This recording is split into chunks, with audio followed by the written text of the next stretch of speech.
అందరికీ నమస్కారం. నేటి కవిత నచ్చని నిజాలు. రచన శ్రీ చిర్రావూరి మదన్ మోహన్. సమర్పణ ప్రజ్వల చిర్రావూరి. కుటుంబంలో చిన్న పిల్లలు పనికెళ్తే ఆ కుటుంబ పెద్దలు పనికి రానివారని అర్థం. అదే కుటుంబంలో వృద్ధులు పనికెళ్తే యువకులు పనికి రానివారని అర్థం. అభివృద్ధి సమయంలో దొరికే ఆదరణ కన్నా అగాధంలో పడే నాడు ఆదుకునే స్నేహమే గొప్పది. ప్రతి మనిషిలోనూ ఓ న్యాయవాది, న్యాయాధిపతి దాక్కునుంటారు. మనం తప్పు చేసినప్పుడు న్యాయవాది, ఎదుటివాడు తప్పు చేసినప్పుడు న్యాయాధిపతి బయటకు వస్తుంటారు. ఆడంబరాల మోహం తాడు లేని బొంగరం, బంగారు జీవితాలను బూడిద చేసే శాపం. అక్కరకు రాని బంధుమిత్రులు, పని చెయ్యని మందు మాతర్లు.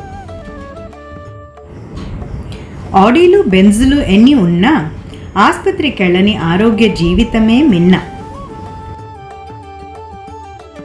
ఉప్పు కోపం ఒక విధంగా రెండూ ఒకటే. లేకపోతే రుచించదు, ఎక్కువైతే బాగోదు. పెరుగుతున్న వృద్ధాశ్రమాలకు విరాళాలుగా ధనమివ్వండి, ధాన్యమివ్వండి, ధరించే దుస్తుల్నివ్వండి, కానీ మీ ఇంటి వృద్ధుల్ని మాత్రం ఇవ్వకండి. ఓర్పు ఎన్నటికీ ఓడని తీర్పు, అసూయ నిట్టూర్పు ఓ గెలవని నేర్పు. తన వారి కోసం తనను మరిచేది కన్న అమ్మ, తమ సంతోషం కోసం అమ్మనే మరిచేది సంతానం అనే కర్మ.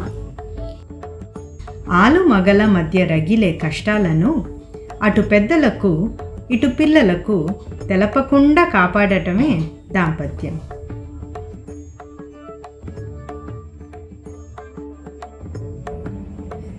అందరికీ నమస్కారం. నేటి కవిత నచ్చని నిజాలు. రచన శ్రీ చిర్రావూరి మదన్ మోహన్. సమర్పణ